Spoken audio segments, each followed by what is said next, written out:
Alors pour vous, quel devrait être le moyen de pression nécessaire pour qu'au sortir des développements actuels, que l'on n'assiste pas une fois de plus à une révolution qui soit volée? J'ai avec moi ici, mon cher Guy Fondor, les appels que j'ai reçus de la part de nos amis burkinabés, durant toute la nuit d'hier jusqu'à ce matin, qui demandent le soutien de tous les panafricanistes. On vient de voir un de leurs représentants pour placer notre ami, le réitérer ici à Mondovision. Les choses doivent être claires. Le soutien des panafricanistes sont garantis à nos amis de Burkina Faso. On n'a pas entendu ça pour commencer à le faire. Les choses doivent être claires. Les manifestations doivent continuer, doivent s'amplifier. Non seulement sur les sites, n'est-ce pas, qui ont été ciblés ici, l'état-major et autres, mais devant l'ambassade de France. Continuer la pression devant l'ambassade de France. Mon cher Fallot, c'est de cela qu'il s'agit. L'erreur a été, on l'a dit tout à l'heure, moi je comprends que nos amis commencent à faire ce qu'on appelle de la diplomatie politique, mais il faut tirer les leçons du passé. Les manifestations ne doivent pas s'arrêter au Burkina Faso, elles doivent s'amplifier. Deuxièmement, mon cher Fondop, et j'assume ça, et là je prends le contre-pied de nos amis là, du communiqué numéro 2, je le dis et je l'assume, monsieur de nos amis, là, l'acte d'incendie de l'ambassade de France n'est pas du vandalisme. Ce n'est pas du vandalisme. Il y a vandalisme quand des gens se livrent à la destruction des biens publics, n'est-ce pas, pour des motifs purement, soit des actes de banditisme, du mercantilisme, de tout ce que vous voulez. Ce n'est pas de ça qu'il s'agit là. Il faut arrêter ça. On a brûlé l'ambassade de France, et puis quoi? Les Français tuent les Africains depuis des siècles. Ils massacrent les Africains. Ils ont assassiné le président. Ils ont volé tout notre argent. Ils nous piétinent tous les jours. Et vous appelez ça un acte de vandalisme? Moi, je ne peux pas accepter ça. Donc, que nos amis militaires qui viennent pas le pouvoir se l'entendent pour dire clairement, ce n'est pas un acte de vandalisme. Si vous le dites, ça veut dire que vous ne voulez pas que les populations manifestent. Parce que quand ce sont les Occidentaux qui manipulent les peuples, qui brûlent les ambassades, qui renversent les chefs d'État, qui assassinent les présidents, ils appellent ça la démocratie. L'acte d'incendie de l'ambassade de France, c'est de la démocratie. C'est un acte démocratique. Et c'est rien par rapport à ce qu'on a subi. C'est un acte d'expression d'un peuple qui est étouffé, qui est génocidé par la France. Alors vous demandez quel est le moyen? Mais les choses sont claires. Le moyen, ce sont les manifestations populaires. Et la fermeté. Que veut dire la fermeté? Alors, écoutez, moi, je ne suis pas dans certains éléments de langage. Vieux officiers, machin et consorts, je l'ai déjà dit ici. Les vieux officiers roulent pour la France. Oui, c'est clair. Les vieux généraux là, ventrus, jouisseurs, qui fuient le front. Et c'est pas seulement au Burkina Faso, hein? C'est pas seulement au Burkina Faso, hein? Même au Cameroun. Je dis, même au Cameroun. Ils fuient le front. Oui, ils fuient la guerre. Donc, ces vieux généraux là, qui ont des gros ventres, qui bouffent des jouisseurs, travaillent pour la France. Et je l'ai dit, Guy Fondor, vous savez, moi j'ai des preuves. Ça fait bientôt plus de 10 ans que je suis ici. Je n'ai jamais rien dit sur ce plateau que je n'ai pas assumé et qui ne s'est pas avéré vrai. Nous ne disons pas n'importe quoi. Ça fait 10 ans qu'on est ici. Jamais ce média n'a été pris au contre-pied parce qu'on a dit n'importe quoi ici. Ça, c'est clair. Donc je dis, je sais de quoi je parle. Ce sont les Français qui bloquent depuis et qui veulent imposer à la tête, n'est-ce pas, de ce redressement, un officier âgé, un général âgé, gradé, haut gradé, c'est-à-dire un pion de la France. Ancien C'est Saint-Cyr. la France qui est en train d'embêter les Burkinabés à l'heure actuelle. Leur ennemi, c'est la France. Donc, pas de cessation des manifestations et maintenir la pression devant l'ambassade de France. C'est de cela qu'il s'agit. C'est le seul moyen de réussir. Mon cher Guy Fondor. Alors, on va démontrer de quoi est-ce que nous parlons. Ces officiers-là qui vous disent, on dit, ok, M.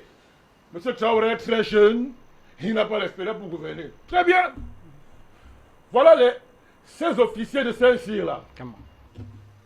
on va faire la nuance. Tous les Saint-Cyriens ne sont pas pourris. Oui. Je connais les Saint-Cyriens qui ont opéré leur mutation et qui sont des gens valables. J'en connais. Mais beaucoup de Saint-Cyriens sont des pions de la France. Il y a un général camerounais qu'on appelle Pierre Semengue. Je respecte son âge, c'est un patriarche. Mais les patriotes camerounais n'ont jamais accepté que ce général passe son temps jusqu'à présent à appeler les dépressifs des terroristes. Pourquoi il le fait? C'est l'ancien Saint-Cyrien. C'est en fidélité à Saint-Cyr. J'ai dit Semengue, c'est un patriarche pour que j'ai du respect. Mais cette position qu'il a prise aujourd'hui n'a jamais changé. Elle est une position dangereuse. Et pourquoi? C'est par fidélité à Saint-Cyr. Donc, je suis en train de vous dire ceci, cher Guy Fondo. Ces généraux-là qui sont si brillants, qui connaissent l'armée, qui ont fait des grandes académies militaires, qui savent faire des plans militaires, même pour Dieu au ciel. Où sont-ils depuis que le Burkina Faso est à terre face aux terroristes? C'est ça. Je pose la question. Que disent-ils? Où sont les généraux de l'état-major, diplômés, qui maîtrisent l'armée et la guerre, qui ont l'expérience, qui sont plus gradés? Où sont-ils depuis au moins bientôt 5 ans que le Burkina Faso est à terre, détruit par les terroristes, armés et encadrés par la France? Où sont-ils? C'est vrai, ils sont silencieux? Je vous dis, ils sont silencieux parce que, non, on vous a dit, tous les partis du Nigeria, du Burkina Faso, où on a découvert les richesses extraordinaires, la France va accaparer ça. Et chacun d'eux aura sa part. C'est ça. C'est ça.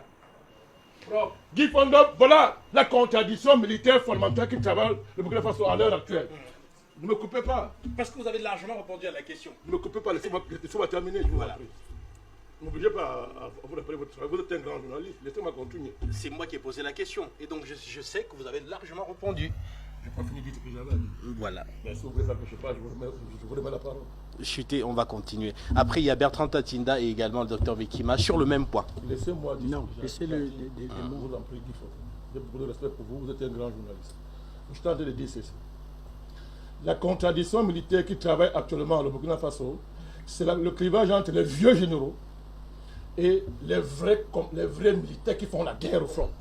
Là, voilà les jeunes, on les envoie mourir au front pendant que des bégueneux, des gros ventres qui sont sur les bureaux, qui volent l'argent du pays, refusent de faire la guerre. Ils refusent la guerre parce que ces partis-là sont déjà livrés à la France. C'est comme ça qu'on a fait le nom au Mali. Mais je peux me taire, mon Dieu. C'est ce qui a été fait au nom au Mali. C'est le même agenda. Jusqu'à ce qu'Assimi Goïta arrive. C'est vrai. Tous ces vieux généraux-là qui connaissent tant la guerre, pourquoi ne protègent-ils pas le pays? Pourquoi ils ne protègent pas le pays? Plus de la moitié du Burkina Faso est actuellement dans les mains des terroristes. Où sont où est l'état-major? Où est l'état-major? C'est ça. Selon le complot avec la France. Ils vont se partager le pays.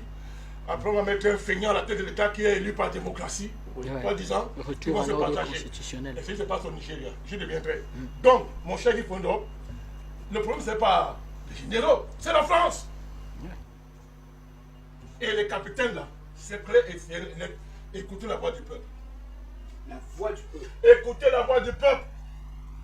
Mettez M. Traoré au pouvoir, on va l'entendre. C'est tout. Je vais répondre, mon cher Guy Fondo, à l'appel de M. Podassé, qui a demandé qu'on se mobilise pour nos frères burkinabés qui sont dans la rue. Nous sommes très au fait des difficultés existentielles qui sont le lot de nos frères au Burkina Faso. Je vous ai dit ici que les gens se nourrissent là-bas comme au paléolithique. Oui. Je ne voulais pas dire plus par respect pour eux. Je ne vais pas entrer dans certains détails pour la dignité de nos frères. Le temps qu'on mette tout ça sur pied, je fais une proposition claire. Je vais lancer un appel ici et maintenant.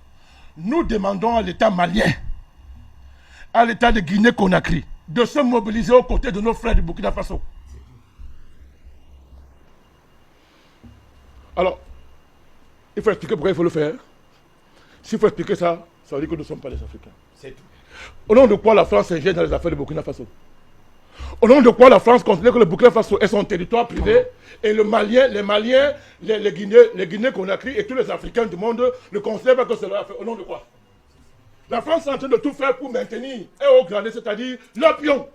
Notre rôle est aussi de tout faire pour que le Traoré s'installe au pouvoir. Bien sûr. Et moi je dis, je l'assume, j'appelle l'État du Mali nos frères du Mali, seuls les États peuvent se mobiliser rapidement, n'est-ce pas, au secours de ce combat progressiste. Je les appelle rapidement à se mobiliser, pas de voix qu'on s'est organisé et mettre sur pied pour venir au secours des populations burkinabées en envoyant de la nourriture, en envoyant des moyens pour le faire. Donc, monsieur Doumbouya, monsieur le président Doumbouya, c'est maintenant qu'il faut aller plus loin dans votre combat. J'interpelle les chefs d'État du Mali. Je vais aller plus loin. À nos amis russes, voilà un peuple à détresse qui crie devant le monde. Et nous, on vous regarde. Nous, on vous regarde. Les Russes, vous avez le droit de venir au secours d'un peuple en détresse qui crie devant le monde entier que venez à notre secours, les Français nous massacrent. Vous prenez votre drapeau. Ils portent vos drapeaux dans les rues. Prenez vos responsabilités. C'est de ça qu'il s'agit. Tant qu'on ne comprendra pas ça, on ne pourra pas s'en sortir dans cette phase-ci de ce combat. Donc, je prends ça sur moi pour ne pas embêter les gens. Moi, Bandakani, je demande aux Maliens, au président Doumbouya, à nos amis russes et à tous les patriotes africains, à tous les États africains, à tous les présidents africains qui ne peuvent pas agir publiquement, mobilisons-nous derrière le peuple burkinabé. Parce que ce combat-là, tout le monde le voit ce qu'il y a derrière. On voit ce qui est en train de se passer. Il s'agit de la survie de l'Afrique, il s'agit de la survie de la race noire, il s'agit de la survie de l'humanité. Je vais chuter avec l'affaire du Nigeria, mon cher Fondot. Merci de m'avoir permis d'aller au bout de ma pensée.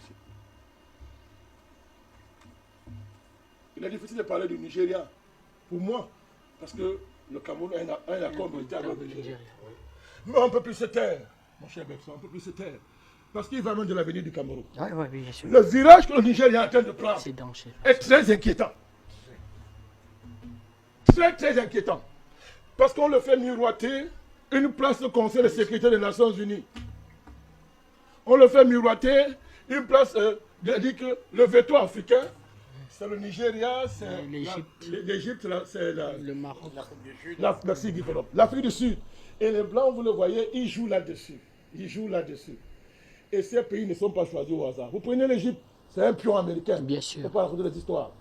Vous prenez le Nigeria, les Américains, les Anglais jouent sur la fibre anglo-saxonne. Anglo-saxonne. Vous prenez l'Afrique du Sud, ce n'est pas un État africain, ça. Non, ce n'est pas un État africain. Donc le Nigeria joue à ce jeu pour obtenir des financements extraordinaires. Et les ligues du Nigeria, toutes tendances confondues, jouent à ce jeu pour se renouveler, alors qu'elle est contestée par la nouvelle génération au Nigeria qui monte en puissance pour se renouveler et maintenir ses privilèges. Et Boari est un de les porte-parole, le président Boari, elle veut donc jouer à ce jeu, vendre l'Afrique, se taire, refuser d'assumer son rôle, se taire pour obtenir cela. Vous vous souvenez ici, le silence du Nigeria. Quand le petit Macron s'agitait à Ouattara pour détruire le projet trentenaire du vrai écho. Vous avez le Nigeria raser le mur. Oui. Pourquoi, d'après vous? Rien dit. Est-ce que le Nigeria a le même poids géopolitique que la Côte d'Ivoire? Est-ce que la Côte d'Ivoire vaut le Nigeria sur le plan géopolitique? Mais pourquoi il y a eu ce silence? Et moi je dis ceci, et c'est vrai pour mon pays, le Cameroun, que les autorités du Cameroun que nous suivons nous entendent très bien. Nous sommes dans un conflit où on veut démembrer le Cameroun. Oui.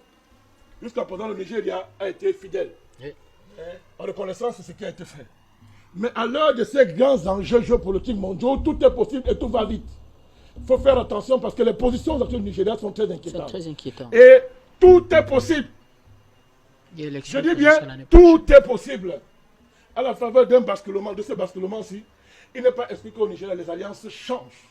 Et que la fidélité de ce pays à l'égard du Cameroun change aussi. Il faut qu'on se réveille très vite. Donc, nous dénonçons ce comportement du Nigeria. Quand M. Boari s'en va faire la théologie de 2 mandats, tu pars au Nigeria, il le dit que c'est l'ancien putschiste lui-même. C'est un ancien putschiste, le frère Boari.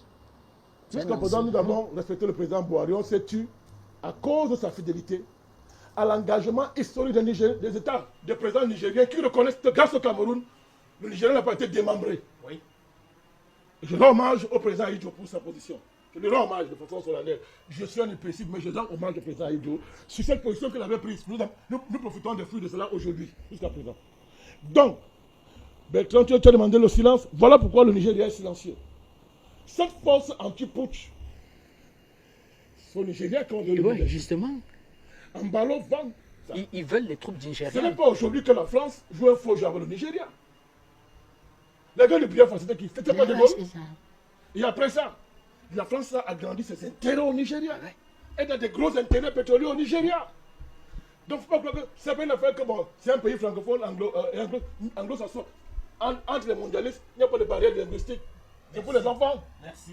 Le Nigeria, une bonne partie de l'État nigérien a des intérêts avec la France à un niveau très élevé. Très élevé. Et ils peuvent jouer. Donc, cette force anti-push là, mon cher Guy Fondop, nous dénonçons ça la dernière énergie. Que les Africains n'acceptent jamais cette force. Que l'opinion africaine n'accepte jamais cette force anti-push. Parce que cette force-là, c'est une armée de l'OTAN pour occuper militairement l'Afrique de l'Ouest. Tout à fait. C'est pour ça donc que les pays, la Guinée-Conakry, le Mali, le Burkina, doivent quitter immédiatement la CEDEAO Immédiatement. et créer leur alliance à trois. C'est tout. N'ayez pas peur de le dire. Oui. Tant qu'ils vont rester de la CEDEAO, Ah non, ils sont il ne faudrait pas appeler, embêter les gens Pleurer. comme nous censons matin, midi, soir. Non. Il faut quitter la CEDEAO la CEDEAO. et vous mettre ensemble. Vous mettre ensemble et assumer, n'est-ce pas, la dynamique que vous venez de prendre. C'est à cette condition-là, Guy Fondop. Vous me demandez les moyens, c'est à cette condition-là que cette dynamique qui est en train de se mettre en place va se consolider.